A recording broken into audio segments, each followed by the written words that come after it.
RS competitive exam में आपका स्वागत है। आज हम करेंगे प्रैक्टिस सेट 5 करेंगे।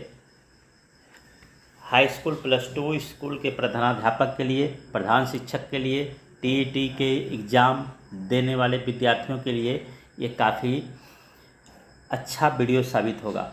आप लोग अभी तक मेरे चैनल को सब्सक्राइब नहीं किए हैं तो सब्सक्राइब कर दीजिए, लाइक कर दीजिए, अपने दोस्तों को बता दीजिए, जिससे कि मेरा मनोबल ऊंचा हो सके। आपको ये वीडियो अच्छा लगने ही वाला है, इसलिए आप वीडियो को पहले सब्सक्राइब कर दीजिए, इसको अपने दोस्तों को बताइए। आपकी तैयारी अच्छी चल रही होगी। चलिए देखते हैं इसका प्रैक्टिस का पहला प्रश्न। पहला प्रश्न कहता है, वृद्धि एवं विकास के संदर्भ में निम्नलिखित में से कौन सा कथन सही है।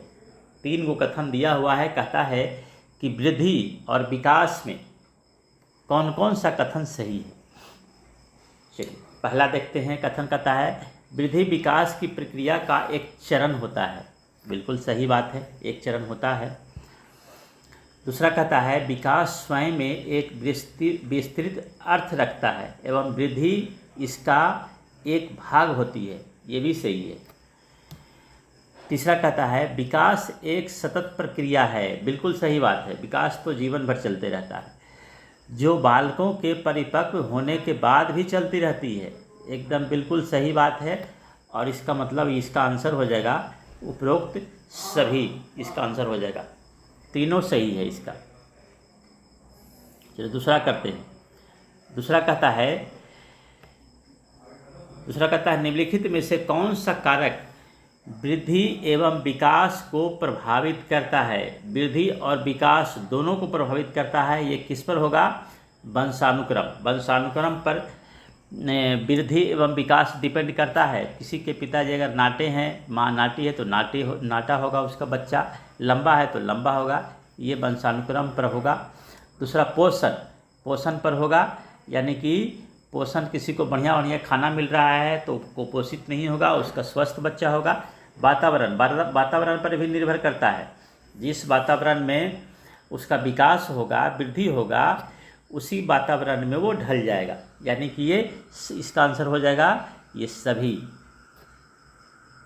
इसको हम लोग पूरा विश्लेषण करके करेंगे कि इससे संबंधित हूबहू अगर ये प्रश्न नहीं भी पूछा तो इससे संबंधित अगर प्रश्न आएगा तो आप इसको बना सकिए। मेरा उद्देश्य आपको ये स्किल डेवलप करना है।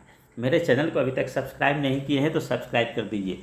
तीसरा कहता है, विकास कभी समाप्त नहीं होने वाली प्रक्रिया है। बिल्कुल सही बात है, विकास जीवन पर्यंत चलते रहता है। अमिताभ बच्चन मिलेनियम स्टार आज भी कहते हैं कि हम सीखते हैं।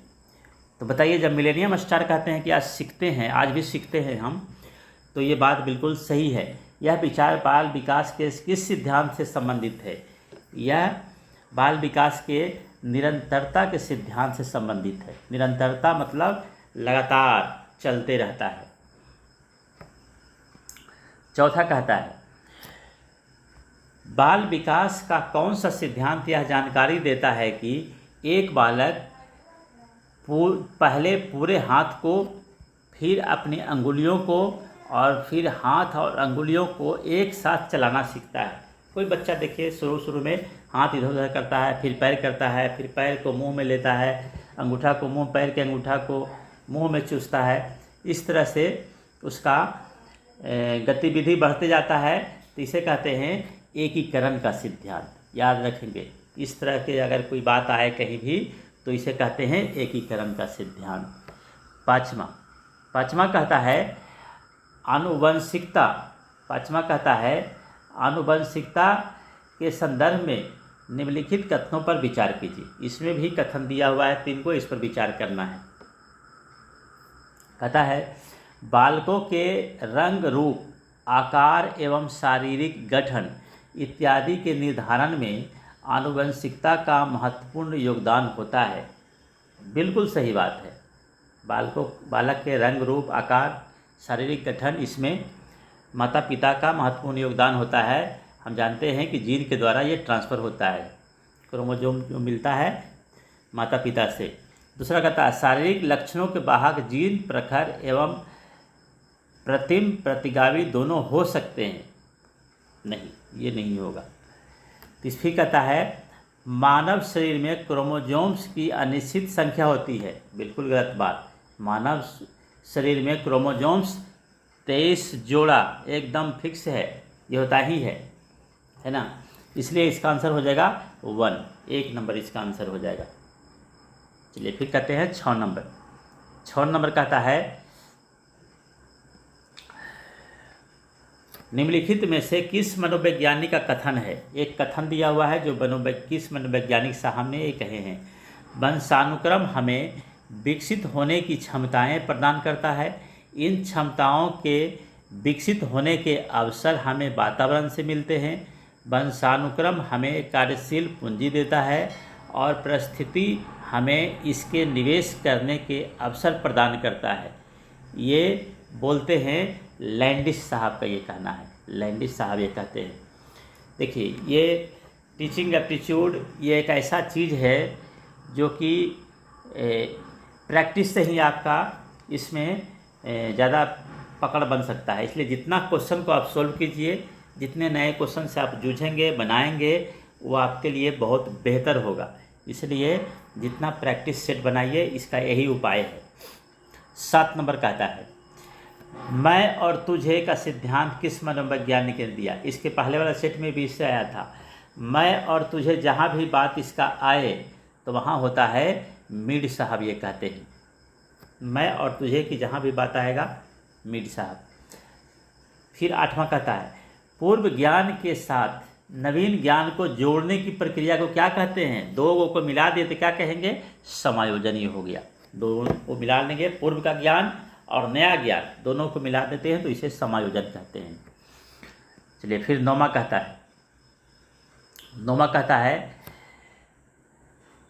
तर्क का अनुप्रयोग करना, निष्कर्ष निकालना तथा शाब्दिक परिकल्पना करना जीन पियाजे के संज्ञानात्मक विकास की किस अवस्था के अंतर्गत आता है।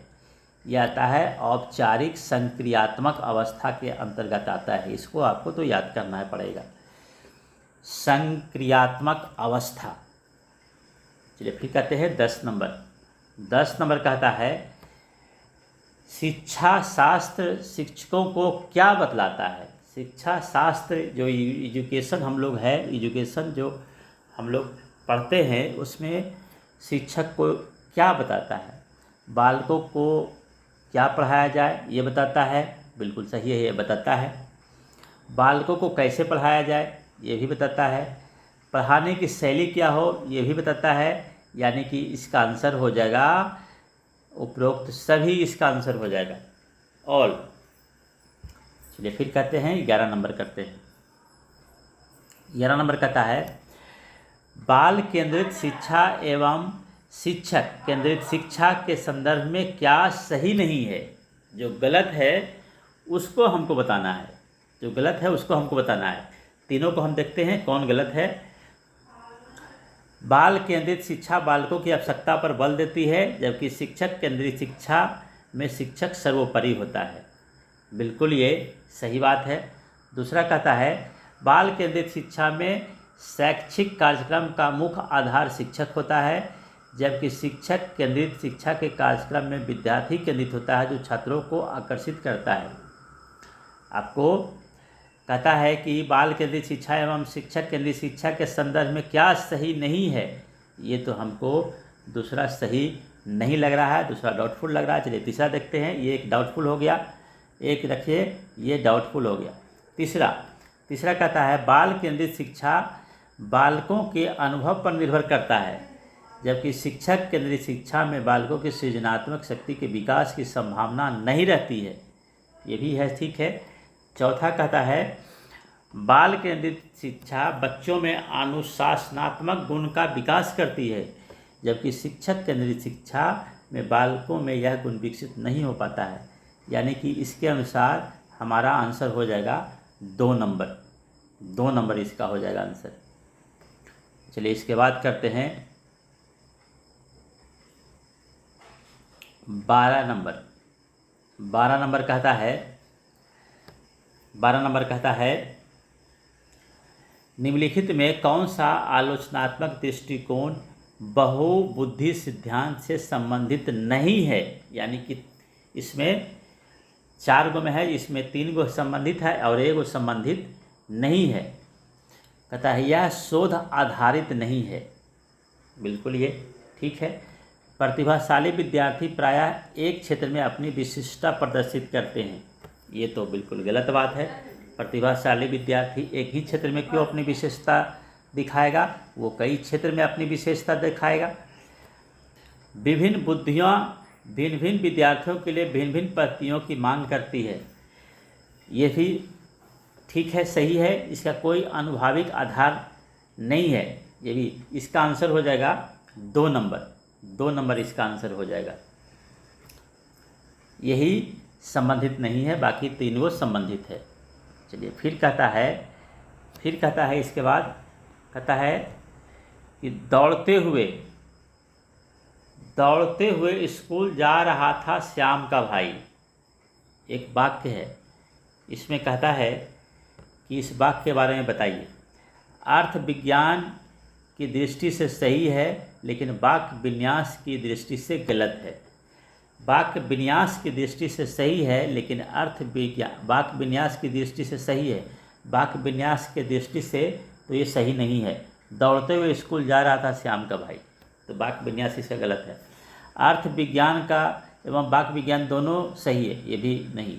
अर्थ विज्ञान एवं वाक्य विन्यास दोनों की दृष्टि से गलत है, ये भी सही। यानी कि इसका आंसर हो जाएगा 1 नंबर। अर्थ विज्ञान की दृष्टि से अर्थ तो निकल रहा है लेकिन वाक्य विन्यास इसका गलत है, इसलिए 1 नंबर इसका आंसर हो जाएगा। 13 नंबर हो गया। 14 नंबर कहता है निम्नलिखित में से कौन सा दोष भाषा विकार से संबंधित नहीं है। भाषा विकार से संबंधित नहीं है, यानी कि 3 गो भाषा विकार से संबंधित है। तब भाषा विकार से संबंधित क्या हो जाएगा? तुतलाना भाषा विकार है, हकलाना ये भी भाषा विकार है, ध्वनि में परिवर्तन करना यानी कोई पुरुष है उसका महिला जैसा ध्वनि आ रहा है, ये भी भाषा विकार है। यानी कि अस्पष्ट उच्चारण, ये आंसर हमारा हो जाएगा। भाषा विकार से संबंधित नहीं है, ये भाषा विकार से संबंधित है, इसलिए आंसर मेरा 1 नंबर। चलिए फिर करते हैं 15 नंबर 15 नंबर कहता है विद्यालय में होने वाले लैंगिक भेदभाव के कारण छात्राओं की मनोदशा पर क्या प्रभाव पड़ता है। छात्रों की मनोदशा, अगर हम लोग लड़की और लड़का का भेदभाव करेंगे तो उसमें कहता है कि छात्राओं के दिमाग पर क्या प्रभाव पड़ेगा। उसका शैक्षिक विकास बेहतर होगा, इसका शैक्षिक विकास बेहतर हो जाएगा नहीं। वे विद्यालय में हमेशा खुश रहती है, वे विद्यालय जाने से कतराती है, पढ़ाई से उन्हें विरक्ति होने लगती है। इसका आंसर हो जाएगा वे विद्यालय जाने से कतराएगी। अगर विद्यालय में भेदभाव होने लगेगा तो वो विद्यालय नहीं जाना चाहेगी, इसलिए आंसर इसका 3 नंबर हो गया। चलिए फिर कहता है 16 नंबर कहता है स्त्रियों का हस्तलेख पुरुषों की तुलना में अधिक अच्छा रहता है, जबकि पुरुष गणित एवं तर्क करने में लड़कियों से योग्य होते हैं। यह दर्शाता है, कहता है स्त्रियों का हस्तलेख हैंड राइटिंग जो होता है वो पुरुषों की तुलना में अच्छा होता है। ऐसा कुछ नहीं है, किसी का भी अच्छा हो सकता है और किसी का भी खराब हो सकता है। बौद्धिक ज्ञान के संदर्भ में सही है? नहीं, सही नहीं है। प्रगतिशील चिंतन को निरूपित करता है? नहीं, एक तो दकियानुसी विचार को करता है। लैंगिक पूर्वाग्रह को दिखाता है? पूर्णतः सत्य है, ये लैंगिक पूर्वाग्रह को दिखाता है। ये स्त्रियों का हस्तलेख पुरुषों की तुलना में अच्छा होता है और इसका गणित, ये सब गलत बात है। चलिए इसके बाद करते हैं 17 नंबर। वैयक्तिक विभिन्नता के संदर्भ में क्या सही नहीं है। कहता है वैयक्तिक विभिन्नता के संदर्भ में क्या सही नहीं है, यानी कि 3 गो सही है और 1 गो सही नहीं है। संवेगात्मक विकास बालकों में विभिन्नताएं लिए होता है, ठीक है।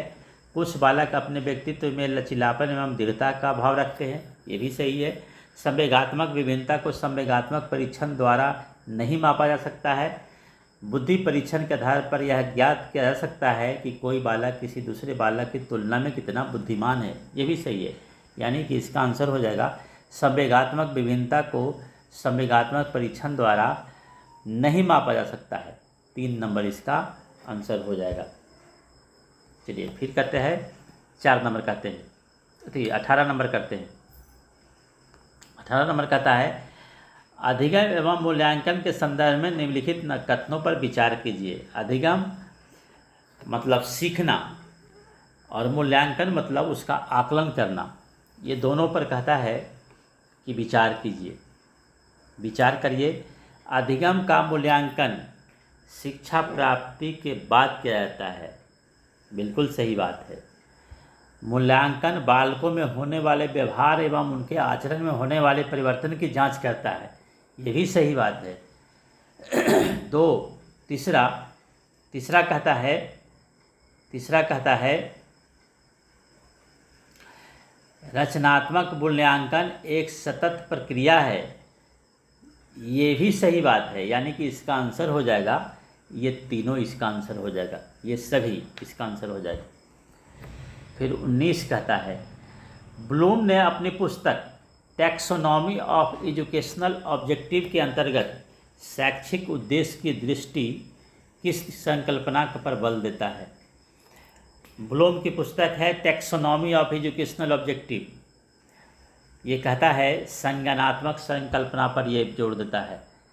याद रखेंगे, ब्लूम ने अपनी पुस्तक टैक्सोनॉमी ऑफ एजुकेशनल ऑब्जेक्टिव संज्ञानात्मक संकल्पना। इसके बाद ये बहुत ही कॉमन प्रश्न है, भारत में सर्वाधिक दूध का उत्पादन खाली स्थान में होता है, इसमें भरना है उत्तर प्रदेश में कि हिमाचल प्रदेश में। यह किस प्रकार का प्रश्न है, तो रिक्त स्थान को भरने वाला ये प्रश्न हो गया, रिक्त स्थान को भरने का प्रश्न है। 21 कहता है विद्यालय पाठ्यचर्या के सुधार के संदर्भ में क्या सही नहीं है।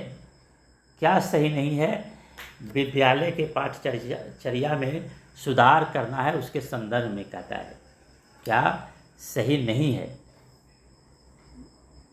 21 नंबर को करते हैं पाठ्यचर्या भारतीय समाज एवं संस्कृति के अनुरूप हो, बिल्कुल सही है, अनुरूप होना चाहिए।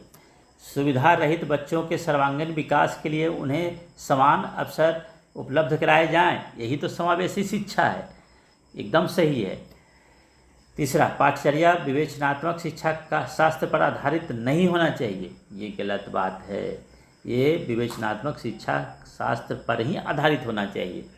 पाठ्यचर्या ऐसी हो जो बालकों में सामाजिक नैतिक एवं सद्भाव का गुण विकसित करे, बिल्कुल सही बात है, इसका आंसर हो जाएगा 3 नंबर। इसको एकदम समझ के याद करेंगे, एकदम बिल्कुल ये फंडामेंटल बेसिक क्वेश्चन है, ये इसको समझ के याद करेंगे। चलिए फिर कहता है 22 नंबर मानसिक रूप से विकलांग बालकों की क्या विशेषताएं होती है। मानसिक रूप से जो विकलांग है उसकी क्या विशेषता होगी। इसकी विशेषता होगी ऐसे बालक समान बालकों की अपेक्षा धीमी गति से प्रगति करते हैं, सही बात है, स्लो रहेगा, इसका डेवलपमेंट स्लो होता है। ऐसे बालक संवेगात्मक रूप से स्थिर होते हैं, ये भी सही बात है। ऐसे बालक निरंतर अस्वस्थ रहते हैं, बीमार रहते हैं, ये भी सही बात है, यानी कि इसका आंसर उपरोक्त सभी हो जाएगा। मानसिक रूप से जो विकलांग है, यानी कि जिसका मानसिक विकास नहीं हुआ, उसके बारे में कहता है, ये सही, तीनों पॉइंट सही है। फिर कहता है 23 नंबर कहता है प्रतिभाशाली बालकों के संदर्भ में कौन सा कथन सत्य नहीं है। अब आ गया प्रतिभाशाली, यानी कि जो तेज बालक है, कौन सा कथन सत्य नहीं है, यानी कि 3 गो सत्य है और 1 इसमें गलत है, 1 गलत है और 3 गो सत्य है। देखते हैं, 1 गलत है। ऐसे विद्यार्थी अनुशासन प्रिय एवं दूसरों का सम्मान करने वाले होते हैं, बिल्कुल ये सही बात है। जो प्रतिभाशाली व्यक्ति होते हैं, बालक होते हैं, वो दूसरों का सम्मान करते हैं और अनुशासन में रहते हैं। ऐसे बालक घर, स्कूल तथा समाज के अन्य कार्यों के प्रति संवेदनशील होते हैं। बिल्कुल सही बात है, ये संवेदनशील होते ही हैं। इनका चरित्र एवं व्यक्तित्व दूसरे बालकों के समान ही होता है। इनका चरित्र एवं व्यक्तित्व दूसरे बालकों के समान ही होता है। चलिए चौथा देखते हैं, चौथा देखते हैं। संवेगात्मक रूप से प्रतिभाशाली बालक स्थिर होते हैं।